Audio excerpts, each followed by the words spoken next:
background.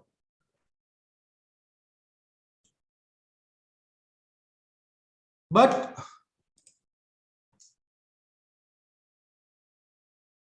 this may not justify for spending poorly. As already discussed in point number 7, that not making sure that you have enough money. This happens when you are spending your money without proper planning.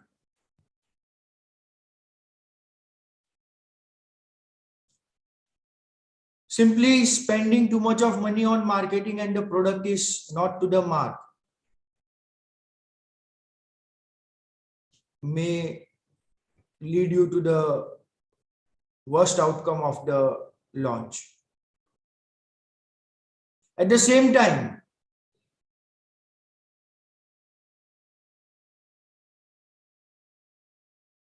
if your product is too much good but the marketing is not done wisely,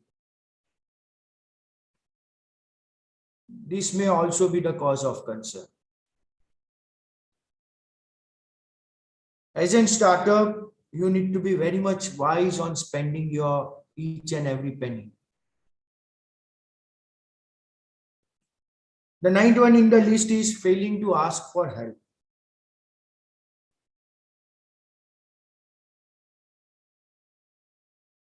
It is never too late to ask for a help when needed.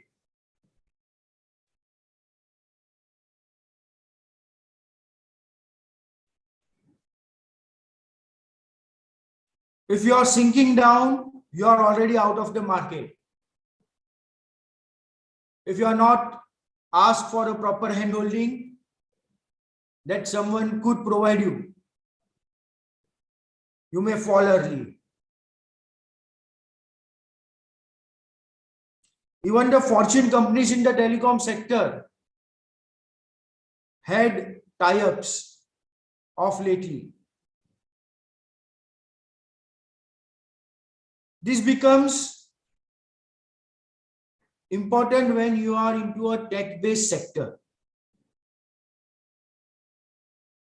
Technology is changing and you see a new technology in around approximately 3 years or a lesser time. And in a period of 5 to 10 years, there had always been a disruptive technology.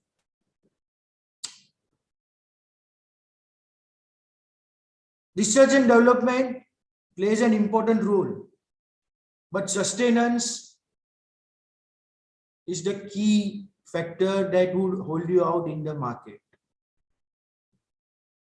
The Fortune companies in the telecom sectors 5 years back, who are making tremendous profits, who are proposing you different plans for voice, data, and SMSs.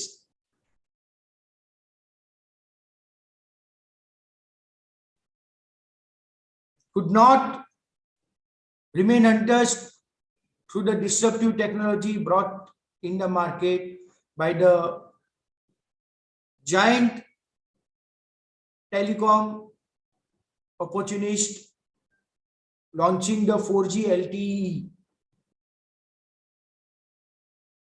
and offering all on the basis of average revenue per customers and not as a separate plan for everything.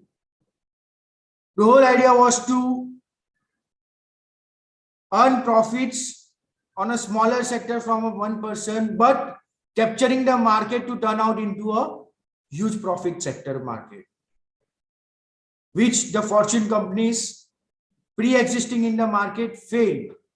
Even they did not have the fate on the 4G LTE. But today the scenario is different. The Fortune companies are into huge losses, some ending up around 50,000 to 1 lakh crore in the Q3. And there was no way out if they would have not done a systematic and proper tie-ups to provide an effective handholding during these difficult times. So it is always wise to ask for help when needed, rather than getting vanished off from the market. It's all the matter of time, and time changes. Today you may be in the top list, tomorrow someone else may be. And finally, the 10th one that contributes to the list is ignoring social media.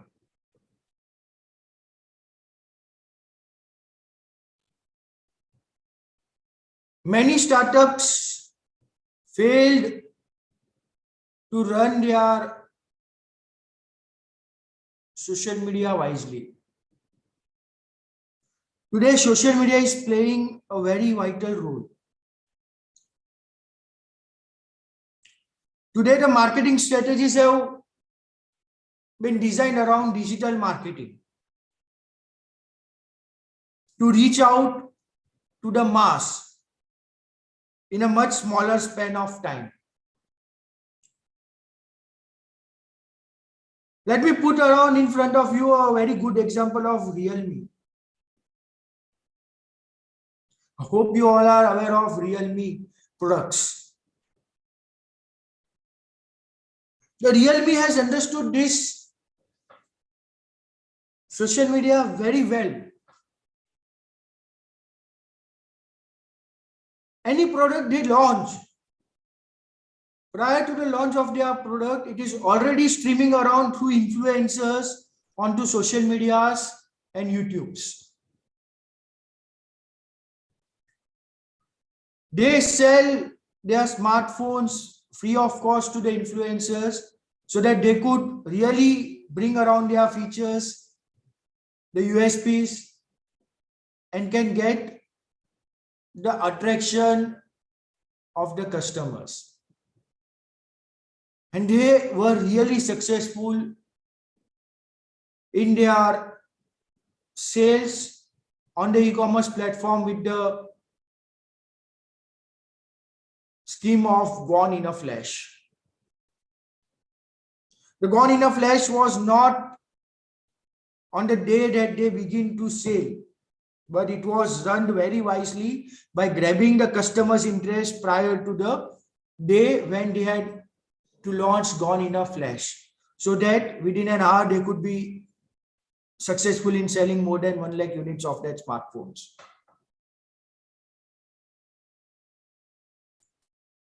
Social media could not be ignored. You may have to reach to your target audience through this as well.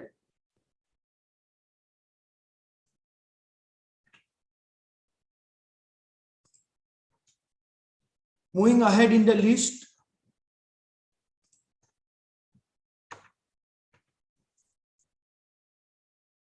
the 3 kinds of fit.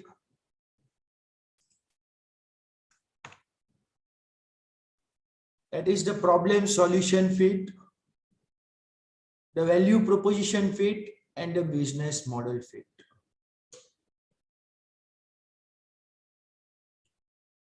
Achieving these 3 kinds of fit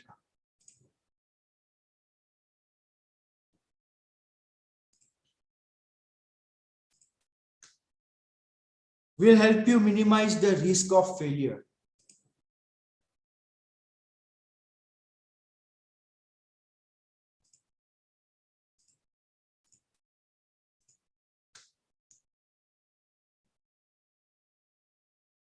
First, when you are moving towards value proposition fit, the need is to understand the market, the pain in the market prior to proceeding to value proposition fit. As we talk about the very first point in the top 10 startup mistake, building a product that nobody wants. If you do not know the market, probably If you do not have an opportunity to explore the pain in the market, and you are launching a product which is useless, which no one wants, you are of course going to fail. But if the problem solution fit is done properly, if the market research is done appropriately, if you have found out what is the pain in the market and you are being able to provide an appropriate solution to it by introducing a product that could solve that problem better, then the value proposition fit would work around. And when we talk about the business model fit, this is something that takes a good amount of time.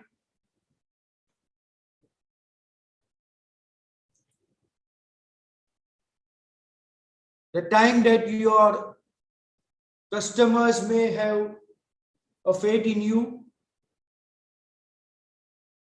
a time that would require for you to become a brand, a time for you to grow, to convert your sales into profits.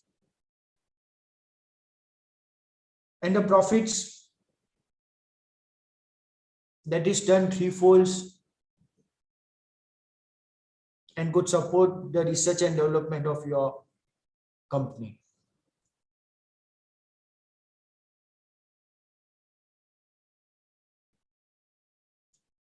After knowing the pain in the market, working towards the right product, solving the pain of the customers, and at the same time is providing a value. If your product is not worth that value, no one is going to purchase that. When in market, you may have similar products. If your value proposition is not strong, if your USP is not strong, why would someone come and purchase your product?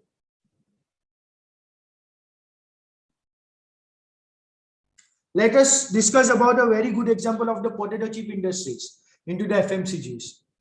There are n number of companies who are today in the market, who have been into the business of selling of potato chips. But even today, if you have one more company in the market, they may have the space for it to be into the market for serving the customers, because the FMCG market is huge.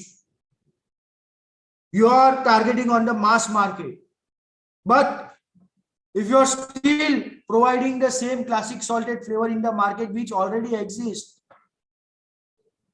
it would lack the customer's attention. You definitely need to consider the flavors, the needs and wants of the customers. Even the fortune companies in the potato chips are introducing more than one flavors in their brand.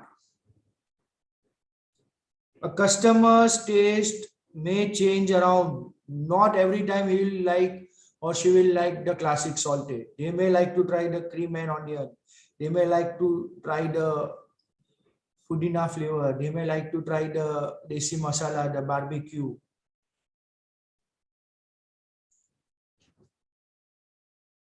And whatnot. Today, we have a separate market for the health conscious customers. People are also moving towards keto diet. Baked chips are already in the market now. It's all about experimenting onto the flavors and having a range of products that could serve the customers so that they remain with your brand. Finally comes the business model fit. That would occur when you have an evidence that your value proposition is embedded into a profitable as well as scalable business model. When you talk about business model fit, if your business is not scalable, then you may not generate enough of the profits.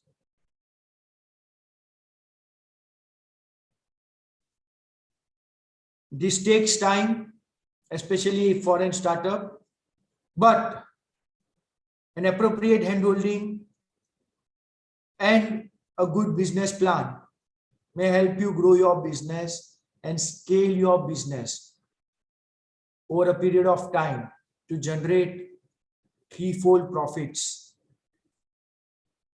which can be done through various design aspects of your product, going back and forth, learning about your product post sales, and keeping on advancing it to serve the needs of the customers and deliver appropriate value and generating an optimal profits out of it.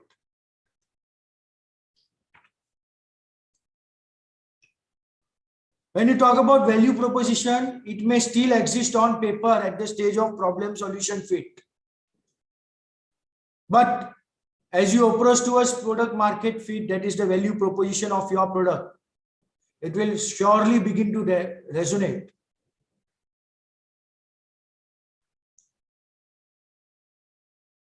To reach to business model fit, you may have to go back and forth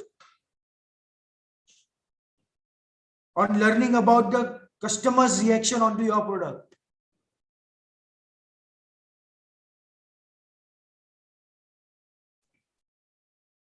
Having them all the fate onto your product, and at the same time taking care of your competitors and learning that your product is always providing value which is at par from your competitors to sustain longer in the market and generate revenues and profits on a long run.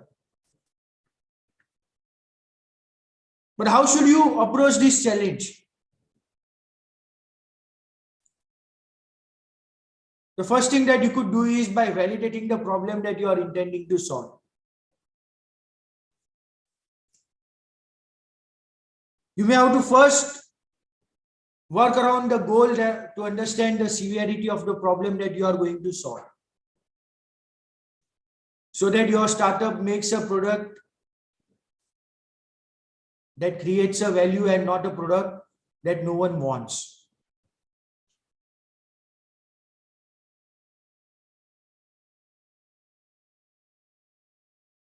We just took an example moments back about the mask and sanitizers. So if today you are going to do the same mistake and you are going to launch mask and sanitizers wherein the market is hardly existing, you may end up delivering nice to have, but may lack the value the customers need. The immediate need of the customers are the medicines and not the masks and the sanitizers.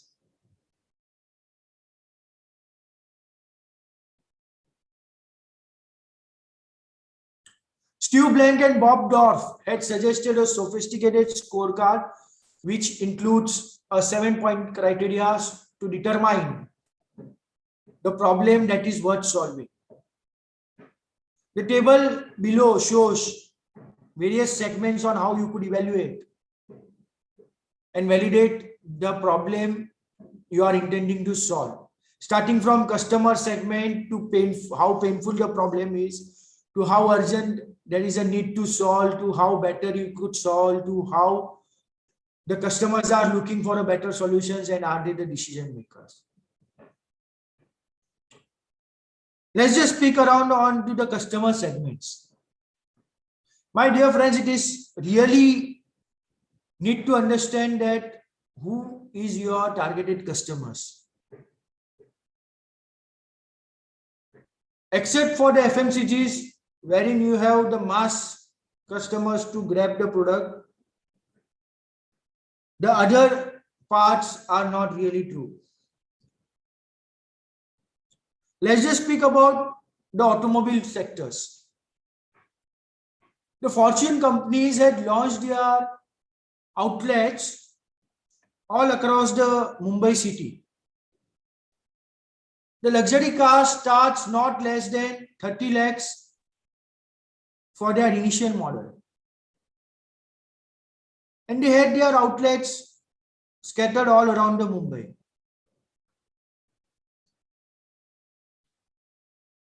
Slowly, steadily over a period of time, there was no sales.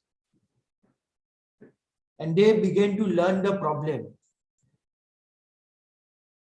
And they came to know from their market research that the topmost sale was from South Bombay, that is the South Mumbai, which contributes towards the maximum sales, compared to North, East and West, which has just the peanuts of the sale. And this is where they came to learn that, of course, we need our outlets, but our primary outlets are the South Mumbai, wherein there are wholesome of customers who could afford the luxury car market, who are really going to purchase a luxury car, and not the one wherein the market exists for the hatchbacks, which are on the economical side, and simply launching an outlet which is not generating appropriate profits and creating an overheads for my business model.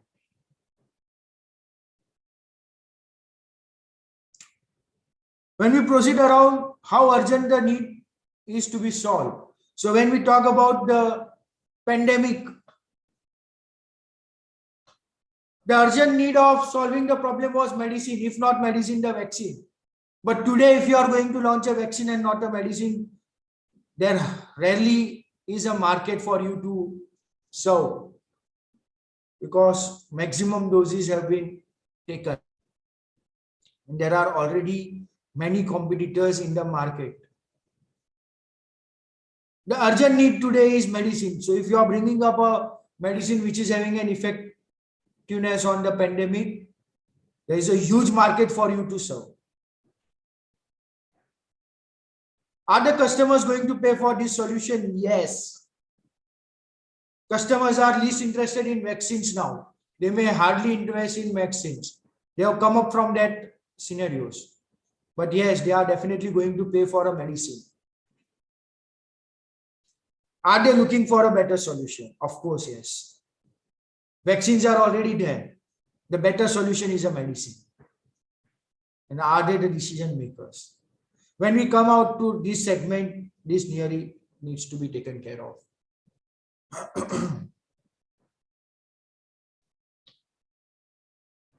When you are doing or running around a survey, it needs to be sure of that the survey is done to the right person. If the survey is done to the one who is not going to purchase your product or is not a decision maker, they may not lend you out with the proper outcomes of your questions.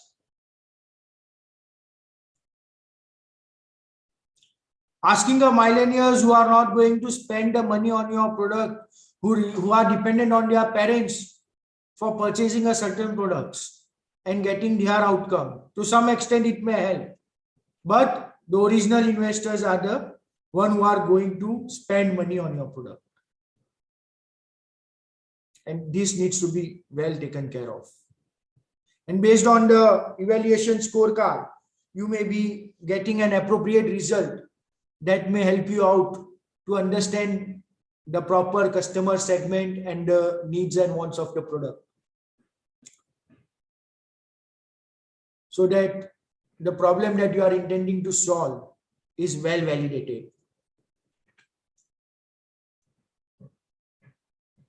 The whole idea is to work on the facts and not the assumptions. It is very important to understand that how important the problem that you are trying to solve is there with the potential customers, rather than to the customers who are pointing out that it is somewhat important. If you are trying to solve some problem, please reach out to the customers and ask them, are they actively searching for a replacement? If not, then why not? It may be because the problem may not be severe anymore that you are trying to solve.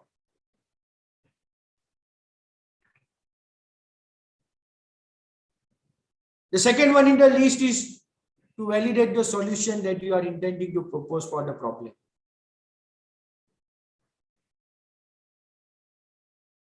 The question is whether or not you can deliver a much better solution, which is already available in the market. And this could be done through a validated problem hypothesis. And to get around through the learnings to deliver a solution the customer will definitely adopt.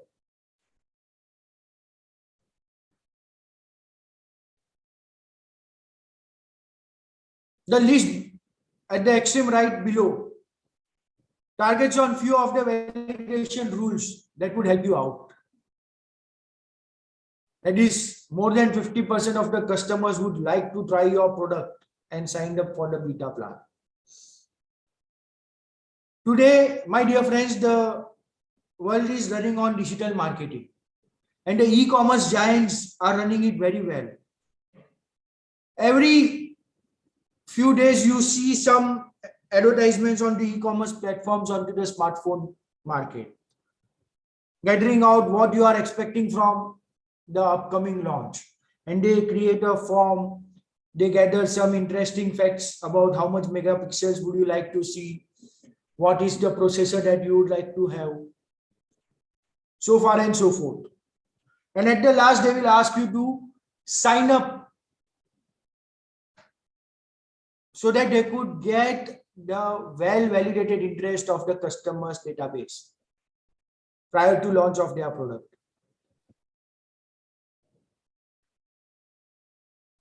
This helps them to manufacture the product beforehand, prior to the launch. There are also program that learns known as pre-booking. Why this pre-booking is essential? Just by paying 1 rupee and blocking a product.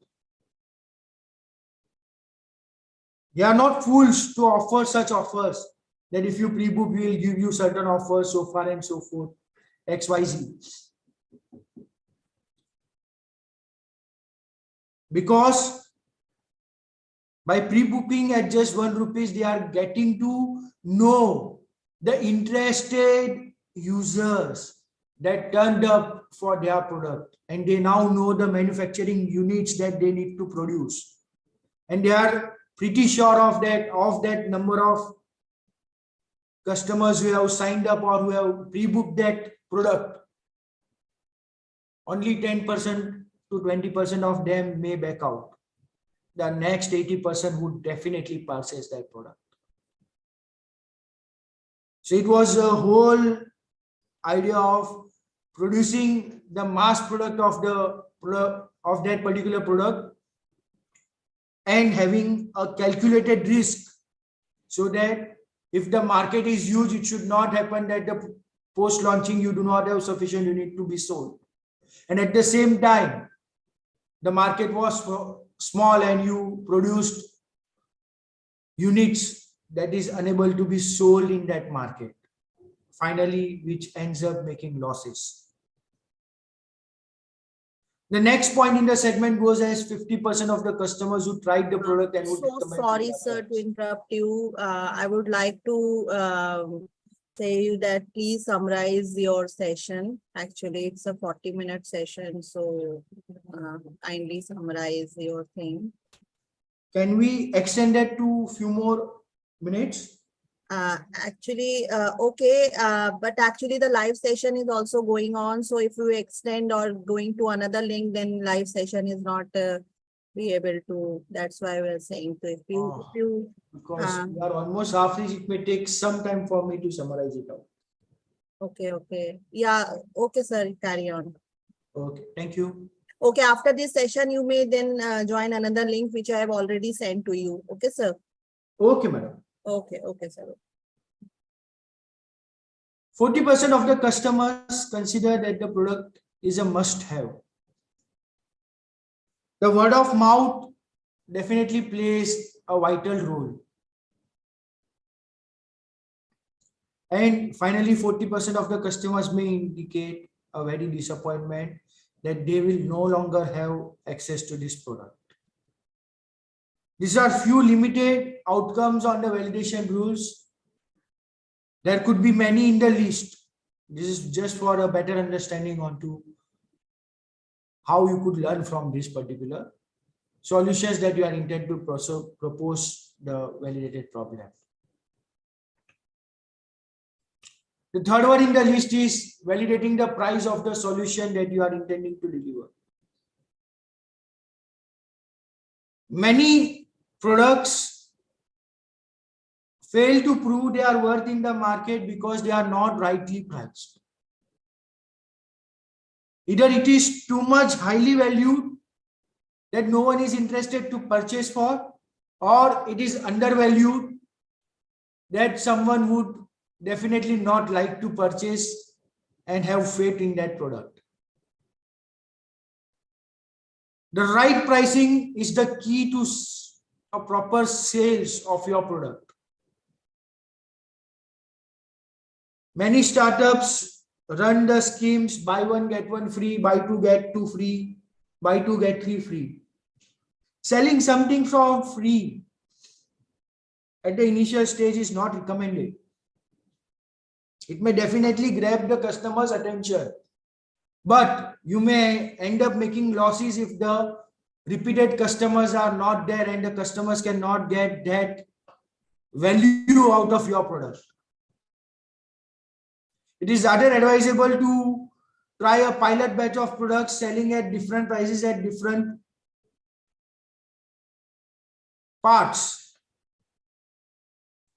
to know what is the value that your product can gain and what is the right price of your product that the customers are ready to pay.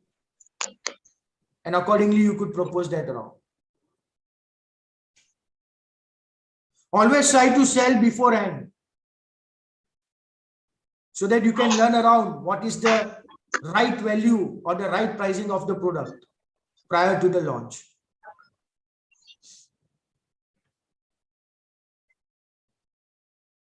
The e-commerce platforms may help you out in these particular regards.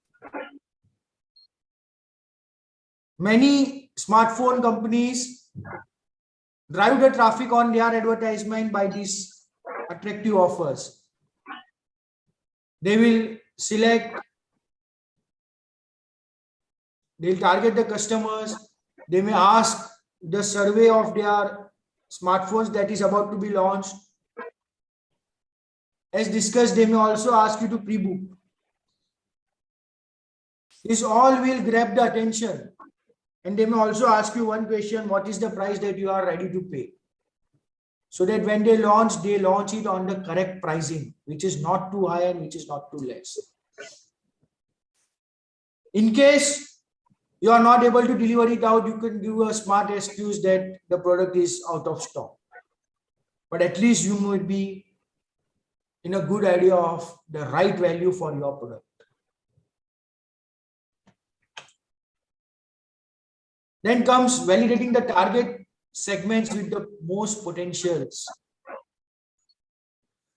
The segments could be demographic, geographic, behavioral, or psychographic.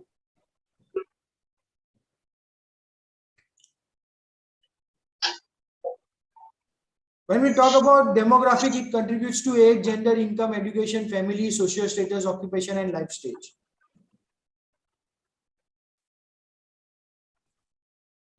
Let's talk about a lipstick manufacturing company. The lipstick manufacturing company is highly age specific. The millennials are the one who are going to use it the most, followed by gender, which is the female category. These two are the limiting factors of your product. If you target the entire segment, you may end up making losses.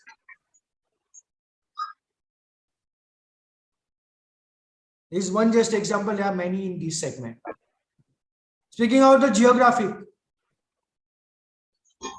We already spoke about luxury car manufacturers.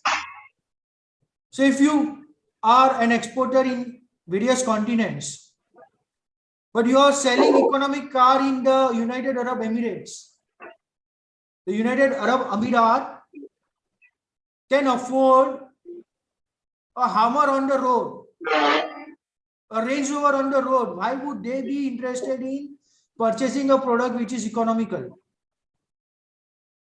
And if you are launching your product there, of course you are going to fail. So it is well advisable to learn the geographics prior to the launch of your product. Who is your customer segment and what is the right value that your product is having, and do the market exist for that pricing and the product in that particular continent or the country that you are proposing it out. Moving on to the behavioral. The smartphone industry is the one thing which is based on this pattern. The early stage smartphones were focused on to video call and messaging the data. Today it is much ahead of it. Many people use it for replacing their cameras. Gone were the days when people used to carry the smartphones and the DSLR or a handycam with them. Today people are expecting everything in a one smartphone, and that is why we are having phones with 50 megapixels, 120 megapixels and whatnot. At the same time, storage capacity. The early stage smartphones were just coming with 16 GB, 32 GB and 64 GB range. Today we have 64, 128 and 256. Who knows, maybe in the future you may have 128, 256, 512 or 256, 512 and 1 TB.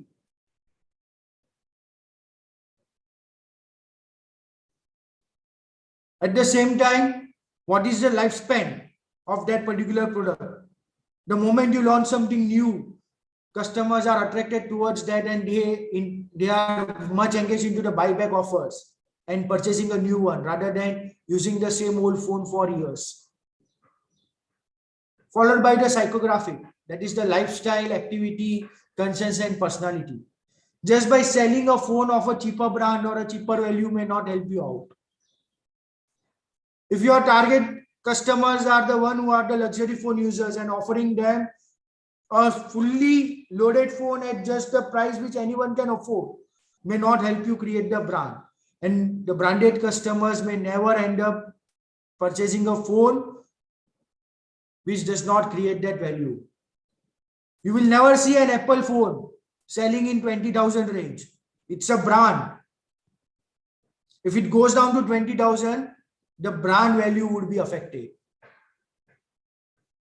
Henceforth, it is necessary to understand the psychographics behavior and the lifestyle. If someone is ready to purchase a high-end product, why are you selling the same thing at a lesser price? The value matters. If a Mercedes would be available in 2 lakh of rupees, who is going to buy that? It would end up turning a taxi any moment soon. To establish a brand, it takes a lot of time in the market. And it comes with wise decisions, right pricing, and creating the value for that particular product. And continuously doing it, the research and development across that, and producing something new that is serving the market and creating a value in the market. Asking the right questions may help you out solve all these problems. The top 10 of which is not limited to, maybe is there a market? This needs to be understood well in hand prior to the launch, or even prior to working on any problem and proposing a solution. The market growing significantly with a strong potential, or maybe it is static or declining. If it is static or declining, there is no meaning of launching a solution for that particular problem. It may be because the problem is already solved or no longer needed to be solved. the proof of experiments that the customers will be buying it repeatedly. The segments which responded better, faster or larger orders during your initial survey. Describing a day-to-day life of a typical customers to pitch your product better and to reach out to the potential customers. To create a database in terms of what your customers needs, which are the most followed celebrities and what are they looking for. So you have to brand your product and market it properly. To very well know the competitors in the market whom you are going to compete with and what is the USP of your product.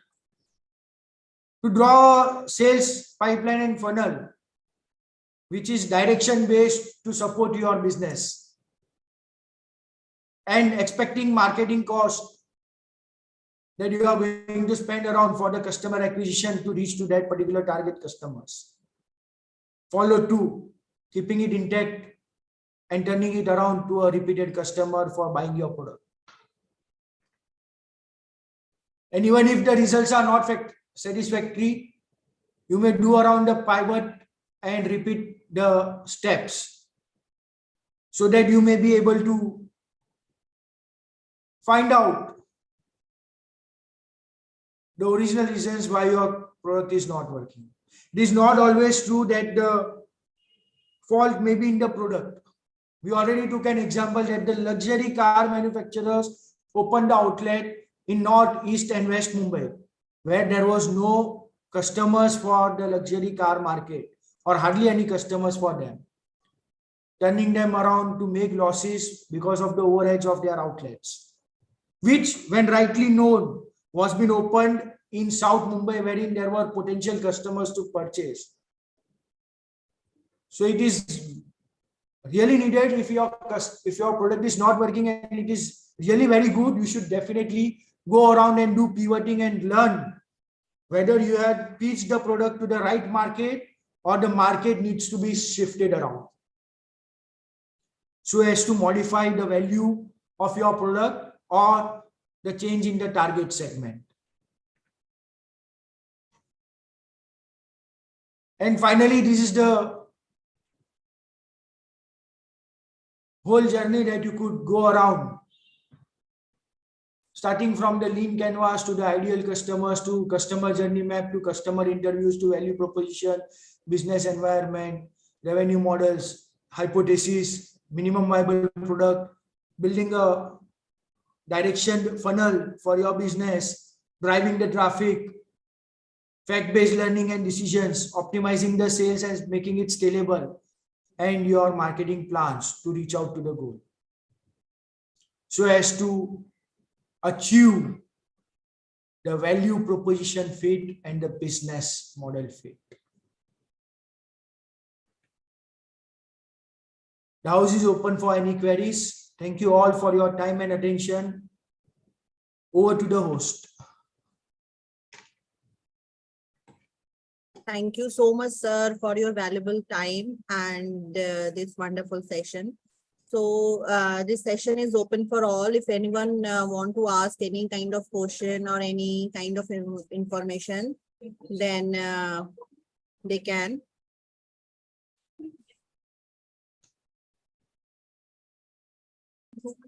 Okay. So I would like to invite our HOD ma'am, Dr. Shubha Dwivedi, to say a few words.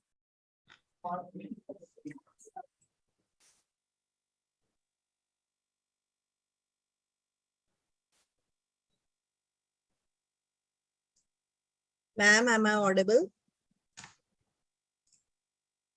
Am I audible? Yeah, ma'am.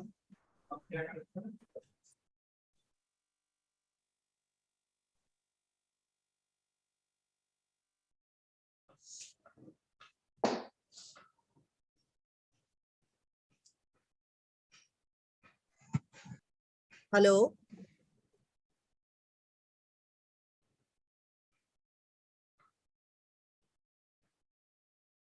Hello.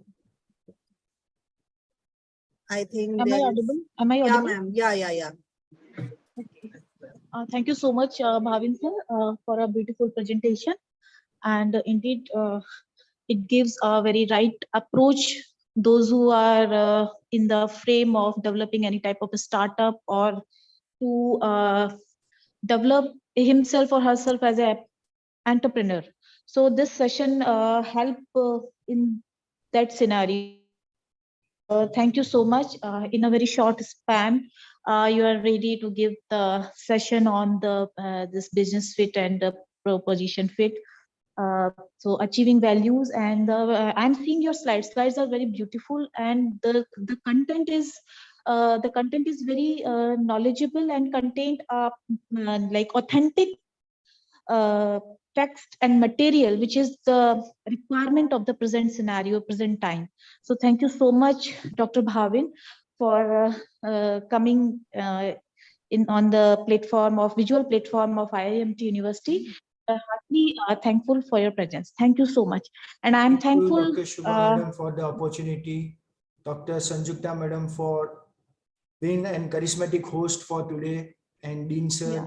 Navneet Sir, Thank you so much, sir. for his valuable presence for the session. And Yeah. lastly, to all the participants who stayed patient during the entire session. Thank you all for the time and opportunity. Thank you so much. Thank you so much. And thank you, Dr. Sanjukta, for the beautiful session you have coordinated today. Thank you so much, ma'am. And okay, I'm going to stop the live session. And after the session, I'll meet you, Bhavin sir. Okay, sir? On phone, I will call you. Okay. Thank you so much. Thank you so much, sir, for this wonderful and knowledgeable session. I think students will get a lot of